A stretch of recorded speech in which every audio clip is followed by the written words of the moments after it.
So, welcome to today's talk. I'm Dr. Nikhila Hiremat. Let me share my screen.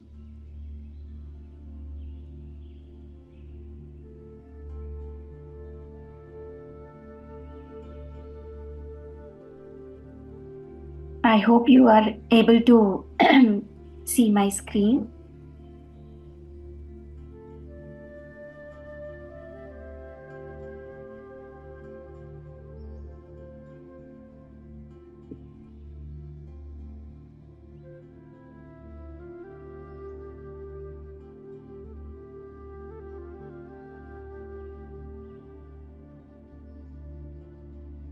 So, welcome to today's talk. We will be discussing some diet and lifestyle changes that are required for maintaining a healthy weight. So, before we actually plunge into what kind of diet or lifestyle you have to adopt, let us start with a little bit of a context here. I'm sure you might have researched everything there is to research about obesity, but yeah, it is coming under the category of lifestyle disease. I'll not go into depths of what is obesity, how it happens, and all those things, but yeah, we do need to have a little bit of context as to how does this issue, health issue precipitates, so that we decipher the reasons and we act on it. Okay, so that is why Ayurveda has the edge. So we just don't see the entire last end result and try to act on it, but we also try to find what is the reason and the root cause, and we try to correct that as well so that the production is stopped at the root, right? So when we see obesity is one of the lifestyle diseases which has become kind of an epidemic right now, right? Like how the COVID was a pandemic, the same way we have obesity right now. So what is the reason for it? What are the reason for any of the lifestyle diseases? Okay, it might be diabetes, hypertension, or it might be any cardiovascular disease, or even cancer for that matter. There are mainly two categories of reason which produce these kind of diseases. That is either lack of physical activity, unhealthy practices, substance abuse, and improper lifestyle. Okay, so you can consider these as the basic precipitating reasons for obesity, right? Now, when you have obesity, the obesity itself can initiate multiple diseases. It is like a web of network wherein something is causing disease, and the disease is again becoming a reason to cause multiple other disease. Okay, independent different diseases. So this we have to understand, and this kind of gives us a motivation, a context to keep ourselves healthy and not give up, right? So, obesity in itself can lead to different diseases like diabetes, as you can see here, even atherosclerosis, cancer, stroke, hypertension. So, if you have obesity, it might precipitate, it becomes a what you say base to develop different diseases. Now we see the facts and figures. I have not included a whole lot of facts here, but yes, it is a very, very grave issue right now. It is becoming a pandemic, and that is the reason why we need to tackle this problem by the root. Now, what are the root factors or root causes that we need to focus on for obesity? When it comes to obesity, first thing is diet and lifestyle. Okay, so yeah, there are two things, diet and lifestyle. So both are very, very important. Of course, when we say lifestyle, it does include a component of diet, which we will discuss in the coming slides. But I'd also like to bring the notice of you towards the other components of the lifestyle, that is your routine. How do you at what time do you wake up in the morning? How do you conduct yourself? what are the interactions that you are having throughout the day, both physically and mentally. Like, are you getting involved in the events that cause you a lot of stress, and you kind of deviate from your healthy routine repeatedly towards an unhealthy routine because of some compulsive behavior? Or is there a different root cause, whether you are physiologically having any health issue that is compiling you towards unhealthier habits, right? So all these things we need to enlist, and only then we will be able to kind of glide into uh, a healthier lifestyle, and that will result into a balanced healthy what you say weight. Okay, so understanding the root cause of why the weight gain is happening is very, very important. Now, when we come to much more specific, much more stringent root causes for obesity, of course you might have heard this multiple times, right?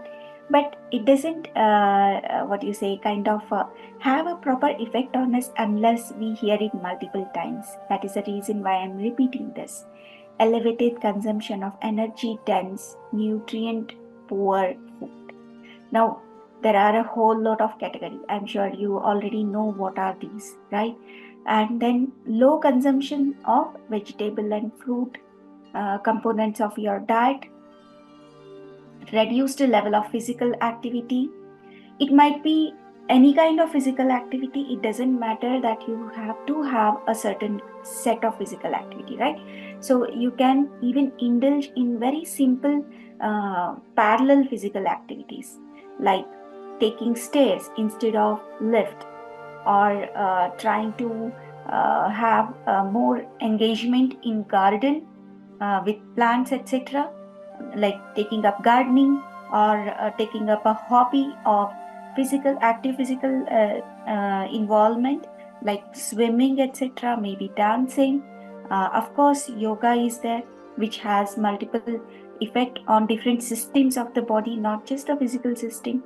So any activity that you take up would definitely take one step further towards having a healthier lifestyle or healthier balanced weight. Now, there is also one more very peculiar observation that was kind of recorded by World Health Organization, that is use of tobacco. Now, of course, use of tobacco was recorded as the major uh, component which causes or precipitates excess weight gain, but we can safely say that any of the abusive, what you say, these ingredients which cause the dependency, like it might be alcohol, or it might be different versions of tobacco consumption, that is smoking, etc., they do precipitate weight gain. So yes, we have to tackle those habits as well. Now, what is the traditional approach towards what you say, maintaining a healthier lifestyle or correcting the weight gain, the increase in a particular tissue that has happened? Okay, so in Ayurveda, we focus on Agni. Now, what is Agni? Agni is something which is metabolic activity, that is transformative activity inside the body. Now, this activity you can definitely see very clearly in the gut, because there is digestion happening. There is there are multiple levels of digestive activity that is happening throughout, starting from the mouth till the excretion of the food. But then once the food is assimilated, there are different versions of the food that are being converted, that is from plasma or the blood to a different tissue, that is, maybe it might be converted into bone, it might be converted into muscle mass. And in the same level, it can also get converted into fat. Fat is something which is very, very required for us. It can get converted into cholesterol. Good cholesterol is very necessary for us. Okay, so all these components, it's not like bad cholesterol is something which is totally you have to take it out of the system, but sometimes it is required for the balance. Like in the same way carbon dioxide is required, it has a certain level in the body. In the same way, we have to have a proper balance of everything that is being converted, right? So the conversion that is happening can be compared to Agni. Okay, so anything that is changing, that has an enzymatic activity, hormonal activity, can be compared to Agni. Now, this Agni is very important because the rate of conversion decides how the tissues are formed and how it is beneficial, whether it is what you say production is in line with what we are putting in. It's like something that is coming inside and it is getting converted and then it is being applied, right? So this has to be in line. If something increases, the input increases and the conversion and the production decreases, then there is one component somewhere it has to get stored, right? So that is when the fat starts to get increased, the bulk increases. Now, then coming to the three doshas. The three doshas are governing factors. They govern everything in our body according to Ayurvedic concepts. These are more of energy principles, conceptual. You won't be able to exactly equate Vata, Pitta, Kapha inside the body. Yes, we do have certain physical elements which have a similarity, or they kind of represent them grossly, but to understand them in depth, it is better to understand them as a concept and bioenergy principles which affect everything in our body, right? So when these Vata, Pitta, Kapha are in balanced state, we have health, and when one of them is awire, then we have ill health or sickness. Now, how to understand if they are in balance? We usually have a concept called Prakriti, and based on the Prakriti, whatever the ratio may be, okay, it doesn't mean that all the Vata, Pitta, Kapha have to be exactly in the same percentage. No, everybody has their own set of percentage that is inbuilt from birth, and if that is healthy for us, okay, so we kind of have that set in ourselves, and we have to try and maintain the same percentage level throughout our life as much as possible. Of course, it will have a lot of external influences like the environmental changes, the what you say activities that you do, that has the effect. So it continuously keeps going up and down, but that is okay. In a range, if it goes up and down, that is perfectly all right. The body is totally capable of bringing it back to balance, okay? But only when some activity is constantly going up, okay? It might be your diet, or it might be your physical activity, or it might be your day-to-day routine, right? So at that point of time, if that continuously goes for a longer duration, the imbalance occurs, okay? Then coming to the mental faculties. Mental faculties are very, very important. Stress is something which kind of has a very major toxic effect on the body. We many a times underestimate how the stress acts, but we have to be very alert about, and then kind of aware about how our mind is acting on our body. It is there is a very strong interdependence between body and mind. If you have a positive effect on the body, it has a positive effect on your mind, and vice versa.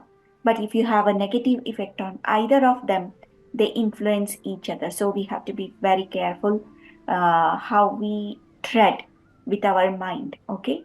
So yes, mental faculties. Then how do we control all these things? These things are very important links in bringing about whatever change that you intend to in your body and your mind, right? So very simple two things that can control all of these, that is your diet and lifestyle. Simply, if you alter your diet and lifestyle, very small alterations if you do, they have huge impact on your body and your mind. Now let us try to understand what are these alterations that you can do. So I'm starting with what to consume and what not to consume. I'll be giving you a list of dietary items that you should, what you say, follow, that are beneficial for you. Okay. But most importantly, I will be telling you how to incorporate the subtle changes in your lifestyle that will help, like that will give you a major change. Okay. So yeah, what to consume. When we come to diet, I have divided the diet in different categories. So you can see here, I have included in the grains rice. Yes, the first thing is rice. Okay. Rice is a very good food item and you should never take it out of your diet totally. Any component for that matter. We don't recommend, we would never recommend, any Ayurveda physician would never recommend to cut off one particular part of your diet, like carbs, cut them off. No, never do that. It has carbohydrates have a very beneficial effect on your body. You do need carbohydrates, but yes, alter the quantity definitely. Okay. So when I say rice here, I have put a particular type of rice. I'm not saying rice, all types of rice. Okay. So if you see, there are n number of variations in rice. There are what you say, basmati rice. I'm sure you must be very very familiar with, right? But then uh, check what is the glycemic index of each of these rice variants. The rice variant that I have put here are usually brown rice, red rice, any colored rice if you go for, that is, that has less number of polishings. It has a very tough protective layer around it, and it is very very rich in micro minerals and vitamins. Okay. So and then it takes a bit of extra time to cook as well. It's not as fast as the general rice that you get in the market. If you are going for white rice, go for an aged one with less polishing percentage, like 14% or less. Okay. So, or parboiled rice is also a very good variation. Of course, they do take longer time for cooking, and you have to dedicate a little bit of effort. Make sure the water level is also a bit higher. One more thing, what you can do is, if you have white rice or any variant, if you are not sure whether it is aged or the percentage of polishing, do not worry. Just before cooking the rice, fry them slightly, and that will change the constituency of the rice, and it will make it more beneficial, easy for digestion, and more drying to the body. Okay, so just a simple process of frying will change a lot, bring a lot of changes. Okay, then of course there are very beautiful category of grains, that is millets. So you can consider barley, buckwheat, kodo, millet. All these are very very beautiful what you say, grains that have been given as a blessing to you. They take very less time to cook. They are like instantly ready. They are very versatile. You can cook it as a simple accessory along with your vegetables, or if you are non-vegetarian, then some fish, etc., as a side dish, or a little bit of salads. So they make very great combination. You can convert them into kind of a upma kind of this, or you can make them flowy dalia or a porridge kind of feathers. You can consume in any way you want. And they are the taste is also versatile. You can make them bland, you can make them spicy, any way that you like. They take very less oil to cook, but yes, do put a little bit of oil, right? Ghee is the best one for that matter. We'll come to that discussion as well. All these grains that I have listed out, they are more of a what you say kind of drying agents. They suck the excess fat out, so they increase vata dosha in the body. So that is how, because see, we compare, the Ayurvedic concept compares increase in weight or gain in body weight, we equate it to kapha. Okay, not the kapha that is normal to the body. It is very very required. All the fluidity in your joint movements etc comes because of kapha. The tauntness in the skin, the beautiful luster in the skin is because of the good kapha, and we want that good kapha, right? But then excess gain of the weight is something which is equated to bad kapha, and these grains help in drying out that bad kapha. So that is why it is very important. Now, even lentils and beans, if you see all these horse gram kidney, these are slightly astringent in taste, but then have what you say, tinge of sweetness. So anything that is having astringent or a little bit bitter taste is very good for you. Okay, I know it might sound how come bitter she's advising to consume, but yes, that is very good for you. But it doesn't mean that it has to be bitter when you consume it, right? You can convert the simple act of frying a little bit, adding bit of lemon juice, changes the taste constituency. Then coming to vegetables. Vegetables are your friends. Okay, the gods are the awesome foods that you can always lean on. They are versatile. You can prepare different soups out of it. You can prepare boiled gourds, salads. You can have them in different ways. The zucchini, carrot, greens, of course, the mustard greens are very good for you. Any leafy vegetable has a lot of good fiber in it, and it helps to take out the excess, what you say, it helps to cleanse the gut and reset the digestion in the best possible way. So you can see here all the protein rich and fiber rich foods are included, which actually help to scrape out excess of fat and to stop building the next fat buildup as well. So we have to use two kind of strategy here. First one, already the fat, excess bad fat is set here, and that has to be taken out of the system, and then the system has to reset so that the production of the bad fat is stopped, right? So in both ways we'll have to strategize. Food can do both of that. Okay, then coming to fruits, I hear many a times that you should restrict sweet fruits etc. No, don't restrict anything. Don't, never, remember, never take out the component entirely. Restrict the quantity. Quantity is the magic number, magic word here. Okay, have less quantity of very sweet what you say, sugar rich fruits, but they are very good sources of different minerals and vitamins. So yes, never take them out of your diet, but limit the quantity. But yes, we have a beautiful category of berries here, which are rich in antioxidants.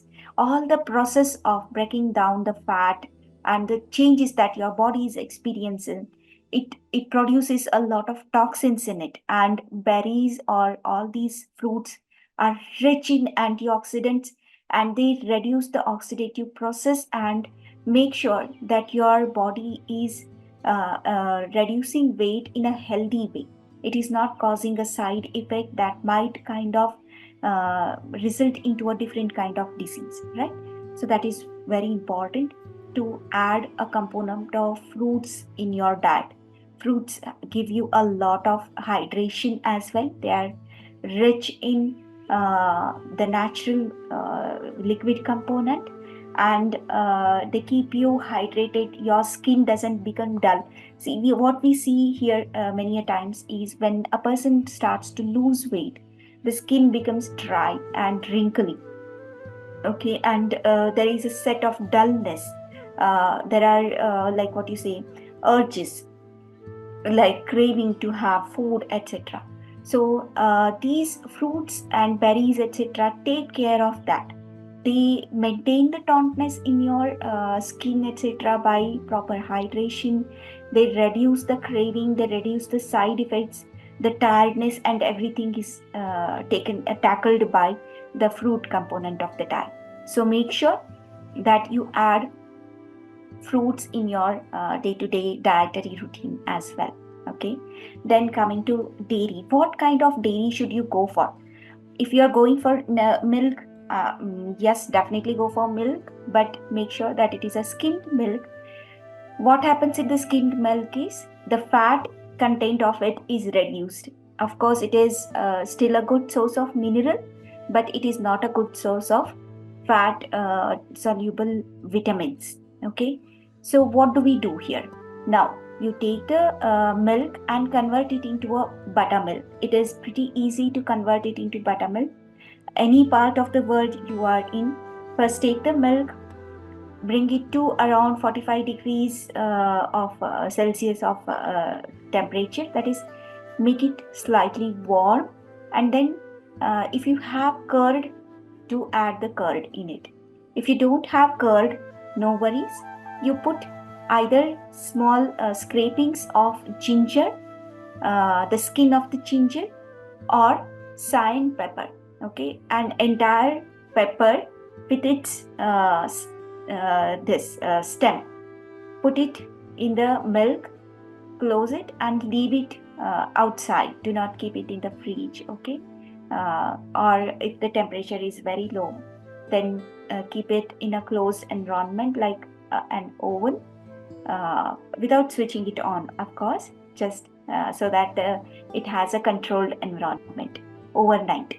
Next day morning, it might become a little sour, it might have curdled, and it might have become a little sour. Okay, it's okay. Take out the ginger scrapings or the cayenne pepper, churn it nicely. You can add a little bit of water to it, churn it nicely, and make sure that the clumpiness is formed properly in the liquid that you have churned.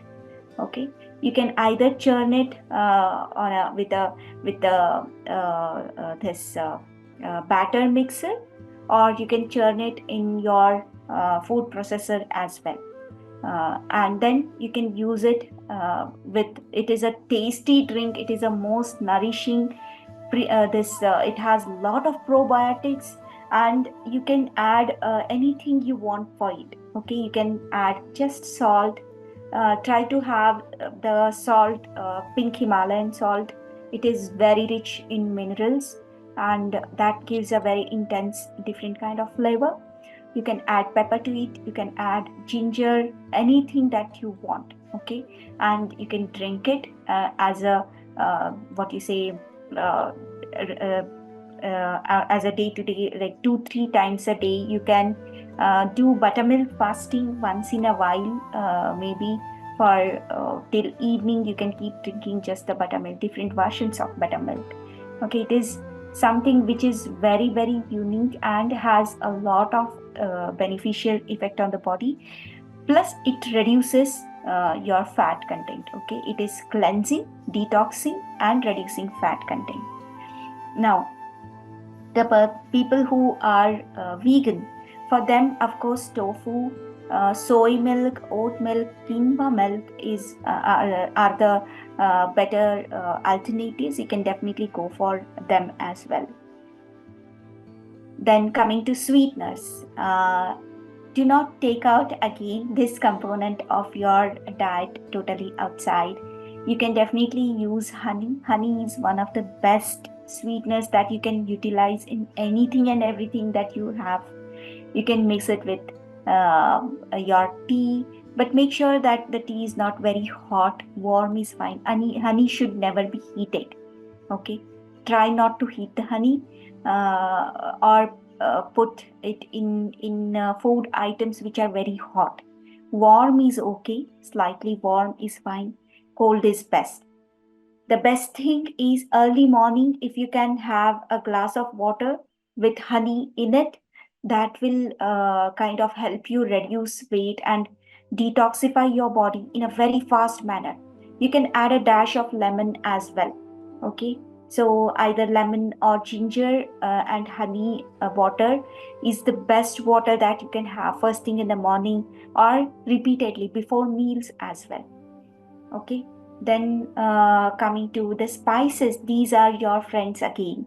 So a lot of spices have a carminative effect on the body. They scrape your fat out and they improve the agni, that is digestion.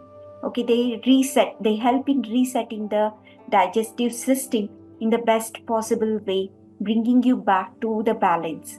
Okay, but yes, make sure that you are not overdoing it, but do include these. The beauty of these spices is the quantity is very less. A small change in your small addition in your day-to-day cooking, or small change in your what you say drinking water, can go a long way in reducing your weight and resetting you towards your targets, your healthy weight. Okay, so turmeric is one magic drug. Turmeric and ginger both. Ginger we consider in Ayurveda, we say that it is like your own having. If you have ginger in your house, it is like having your own doctor in the house. Okay, so it is that beneficial. It has multiple health benefits when used in different combinations. So how to use these simple this herbs and spices? Okay, turmeric, asafoetida, and then what you say, pepper, chili, all coriander, mint, all these you can definitely include in your diet, in your preparation of the food. So while you are cooking your food, you are cooking your what you say millets, add these. It will give a very, these are very packed flavor packed items. They will give a very nice flavorful diet for you, and in the same time it will help to reduce the weight as well. If you are using this charged waters, do charge your water with ginger and cinnamon, cloves, mint, cumin. These are very awesome charged waters. Instead of drinking the normal water, you can heat the water, bring it to boil, take it down the fire, and then add few cloves of this what you say uh, this cloves, and few chunks, grossly pounded chunks of ginger, or you can have cinnamon sticks in it, mint leaves, anything that you want. Either you can have individually just cinnamon charged water, ginger charged water, so that it gives you a different taste every time. Or you can make a combination of this and close the lid, keep it for some time till the water comes down to normal temperature. Now sieve it, or you can leave it as such and drink this water throughout the day. It will definitely help in reducing your weight. You will see miraculous difference within 7 days of practicing this. Okay, you can have it twice a day, like instead of tea, this can become the herbal tea if you have the habit of drinking tea, or at least 2 times a day if you drink this. It will definitely help in reducing the excess bad fat that is there in your body and detoxify your body. But make sure to adjust the taste according to you. If you don't like very strong flavors, bring it to a very subtle dilution, so that it doesn't overwhelm you. You can combine it with a little bit of lime juice or mint leaves, etc., so that whatever you like, okay, so that it becomes more palatable for you. Then coming to the oils, what kind of oils you should use?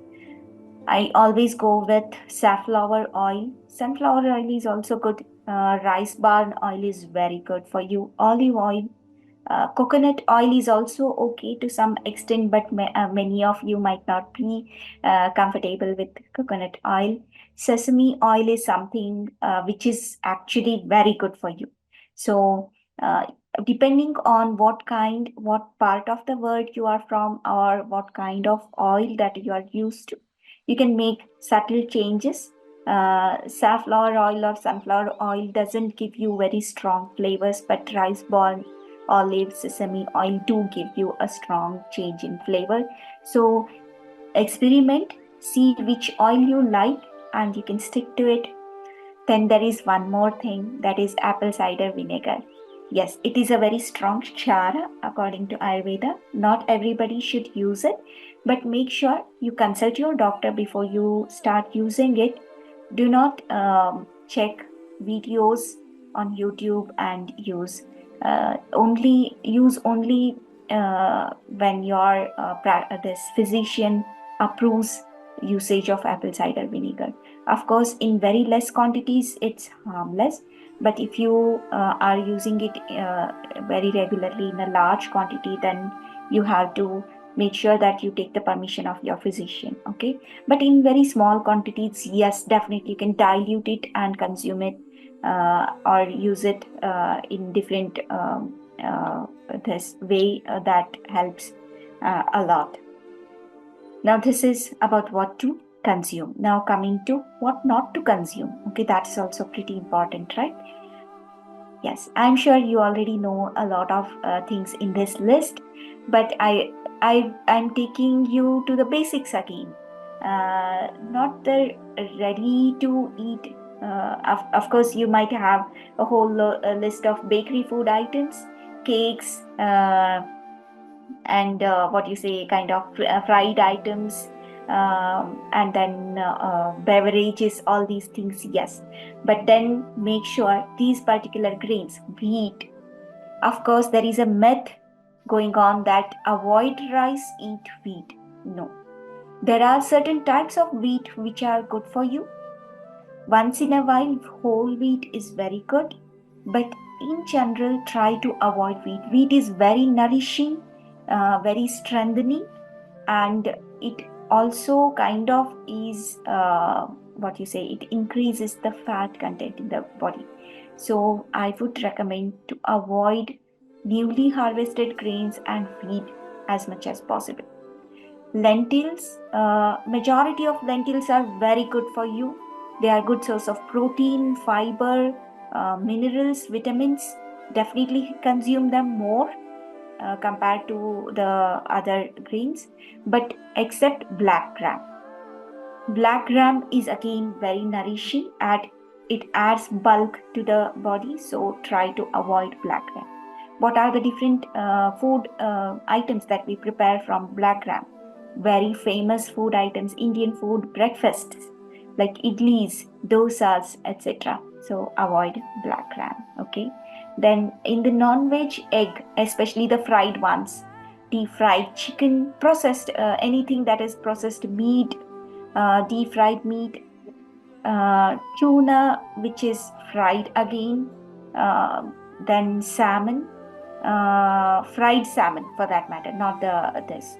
Then any this jerky meat, deli meat especially, avoid deli meats because they are highly processed.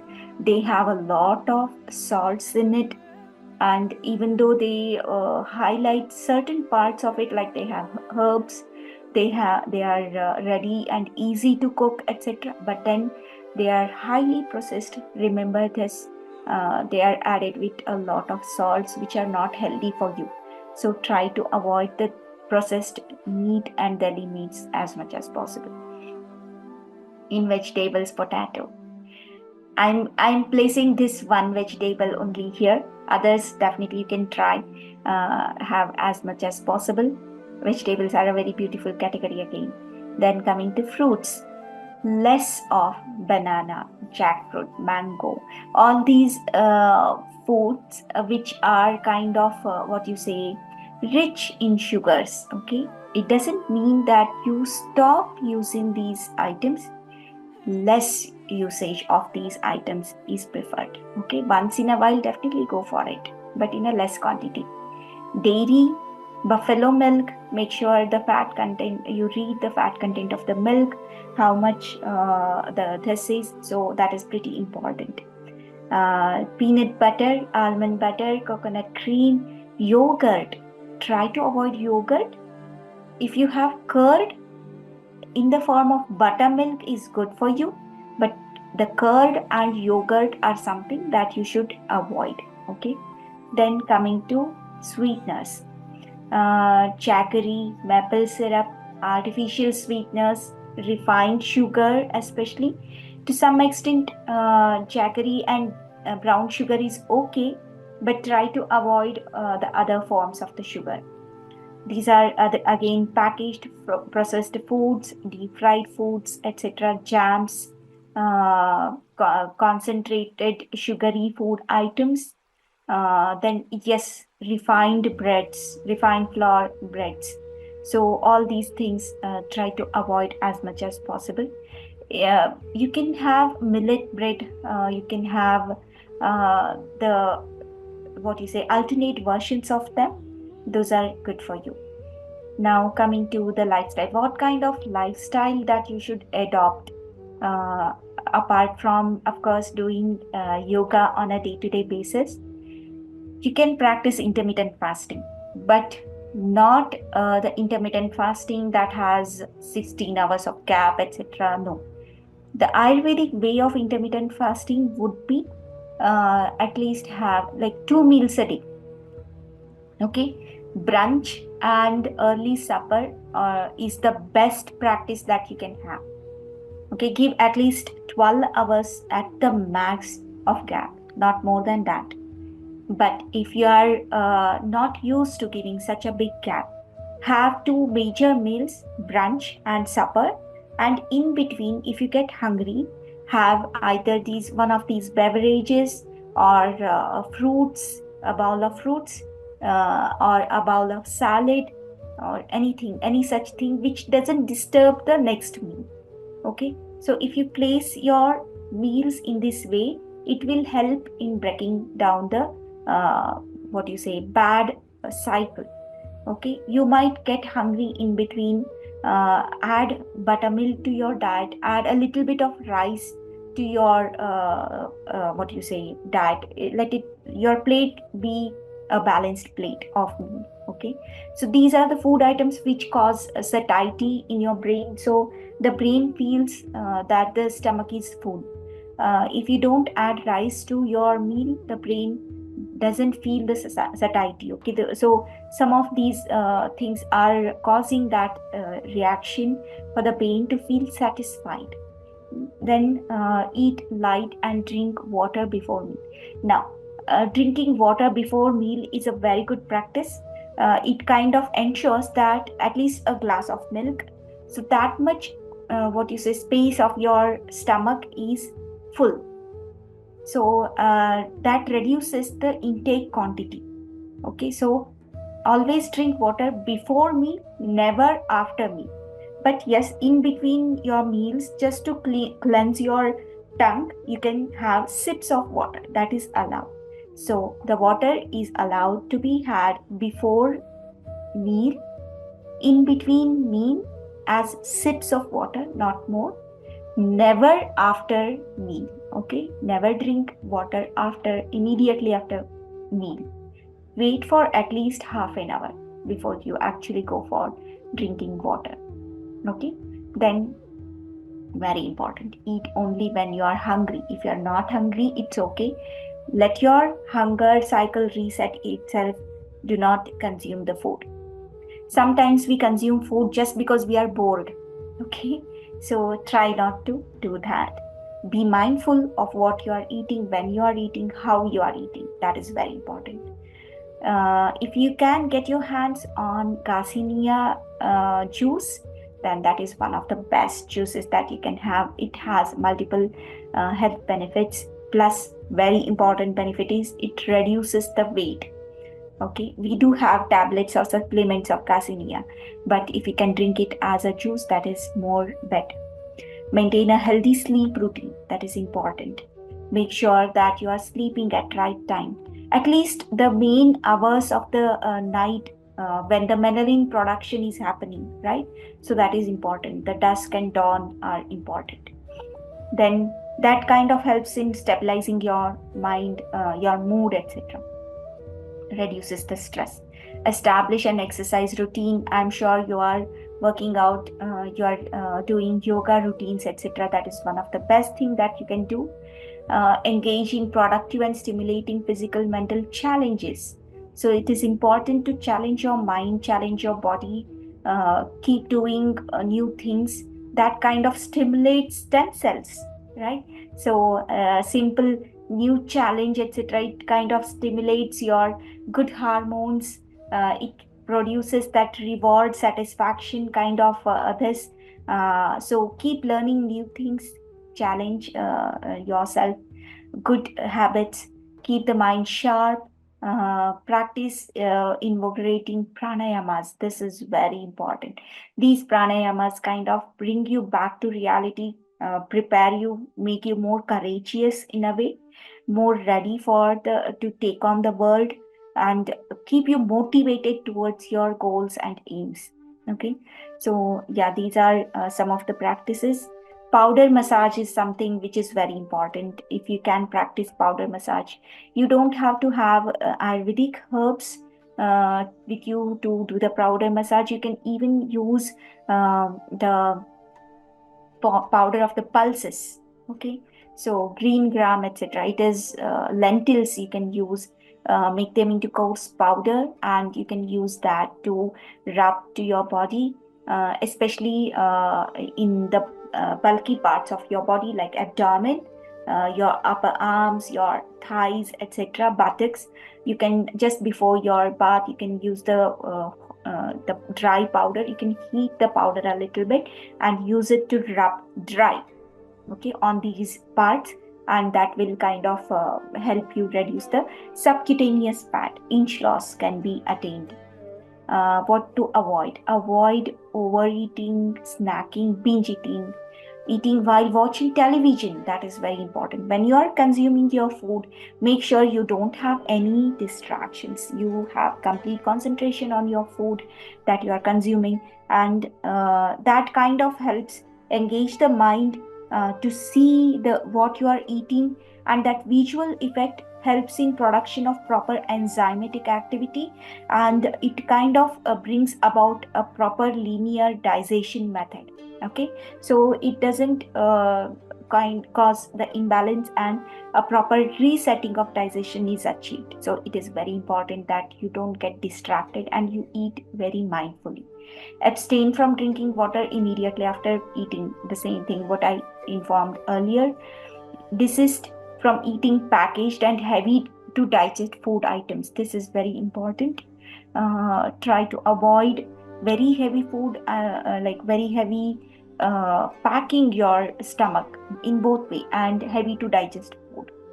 Stay away from very cold food and beverages. Very cold food and beverages take excess, what you say, activity, and they are tend to increase the kapha in the body, and we don't want that, and they kind of reduce the digestive process that is happening. So avoid very cold food and beverages as much as possible. Warm is your mantra. Okay, whatever is heating kind of increases the body activity, increases the digestion. So go for anything that is warm, that is hot. Okay, except honey. Avoid sedentary and inactive lifestyle. Do not sleep after having meals. How much ever you feel like lying down, there is a very strong urge to just close your eyes for few seconds. No, don't do that. In fact, after your meals, get up and walk a little bit, maybe with a very comfortable pace, right? 100 steps is what we say. Okay. But then it doesn't mean that you have to count your steps. Just walk a little bit. It helps, it supports the gut. in digestion in a proper peristaltic movement, so that the proper food movement occurs and the digestion is proper. But if you feel very, very sleepy, the best way is to sit on a chair and sleep on your table. Okay, make sure your the table is not very low. It is bit stack some of the books and place your head on the desk. Sitting sleeping is still okay, but do not lie down. We want the GI system to be upright. Okay, but it doesn't mean, it doesn't give you permission to sleep after meals. Try not to sleep after meals, but if you have to, till you're breaking your habit, if you have to, then go for sleep in this way. Small nap, that too, not much. Maybe 10 minutes, 15 minutes at the max. Don't stay up late at night. Make sure that your sleep cycle is properly balanced. Refrain from sleeping during daytime. Day for us humans is not meant for sleeping. Humans were meant to get activated by sun's energy. So keep yourself awake as much as possible, unless it is summer wherein your energy levels are depleted, or you have done a lot of physical activity. The exercise doesn't count as this. It is meant to impart that physical activeness. But your way of work, I'm saying, if you are stressed a lot physically, mentally, then definitely you can take a nap. If you have to take a nap, try to sleep before meals. That doesn't hamper with what you say, slowing down the digestion. Okay, it is okay to sleep half an hour, for half an hour before your meals in the afternoon. And try to learn to control your emotions. That is a very good skill that you can acquire, and it will be, I'm sure, beneficial in multitude of ways in your life. It will be a very good life lesson. How to control emotions? Your yoga, pranayama, meditation are the best ways. When you learn to control your breath, just try this once. Whenever you feel overwhelmed, just take a deep breath and try to breathe out from your mouth forcefully. So make sure that you are kind of trying to empty the lungs. If you breathe out in this way, your emotions start to go out from your mindset. That the peak of the emotion comes down. Okay, you will observe that you are much more in control of the situation. So always practice this. Controlling the emotions kind of gives you an edge. You become more powerful. Okay, and that actually helps keep you motivated towards your goal, reducing your cravings, and having a better understanding with your, like, between your body and your mind. Okay, so a better dynamic. Limit your screen time. That is again one more thing that is important. It is also a form of addiction. It causes a certain high, it causes a neglect towards your day-to-day activities. So try to limit the screen time. You can set the screen time, uh, what you say, monitor in your instrument, so that you are aware of it. If you have to work on like if you are a professional who uses lot of laptop work, etc., make sure you take a break every half an hour. Just do a little bit of palming on your eyes, relax your eyes, just get up, do some simple stretches, drink a little bit of water, and then again continue your work. Try to look as far as possible, as far your eyes can go, so that away from your screen. Okay, we are constantly concentrating on an object that is near to us. Try to look far away and exercise your other sets of eye muscles. So yeah, and then there is irregular bowel habits. If you have a proper routine of meal, of course your bowel habits will also become this. So I would like to end my talk with saying, not how long but how well you have lived is the main thing. Okay, so with a proper healthy habits, healthy diet, I'm sure you will not only live best, but you will also live long. Okay, So thank you very much for listening to me. Uh, if you have any questions, I would like to take some questions as well. Just let me know if you have any questions.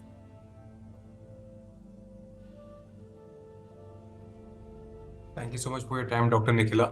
I just wanted to ask a quick question. So, I've heard people say that you should not have fruits after sundown. So, is Yeah. there any logic or what is the science behind it? If you could just briefly explain, that would be really helpful.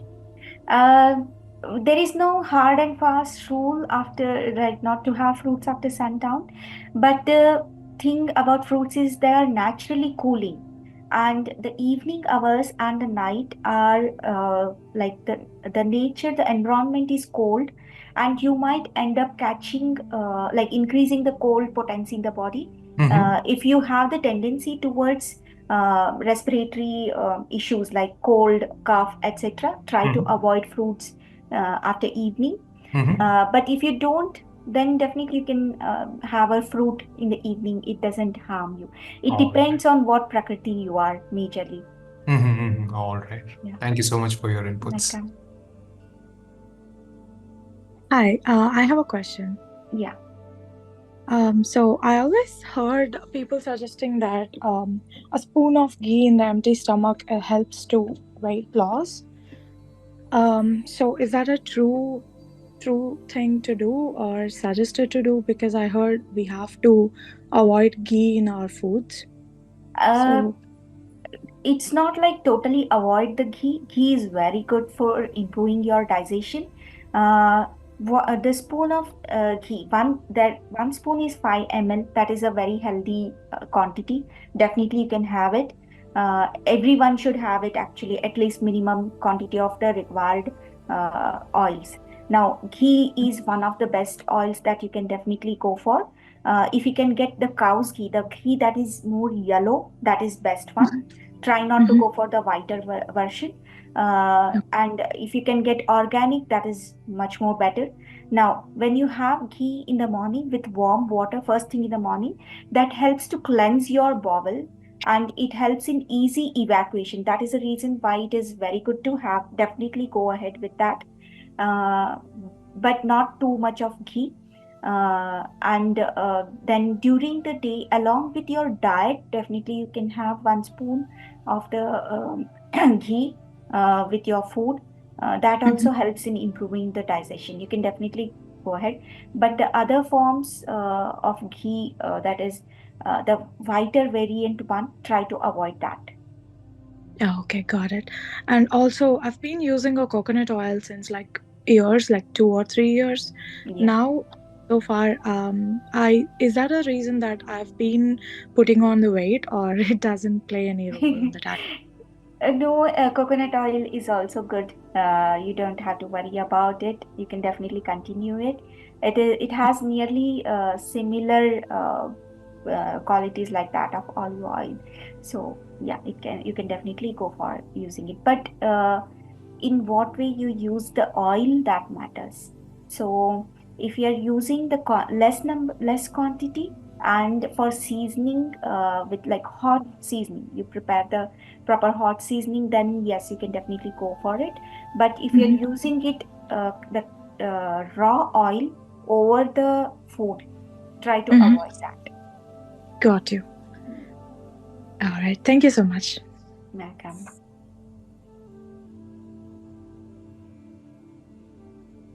Okay, if there are no other questions, then uh, thank you very much for joining and listening to me. All the best for your journey towards health. And if you have any doubts and questions, you can contact the organizers, and I'll be very happy to answer them back.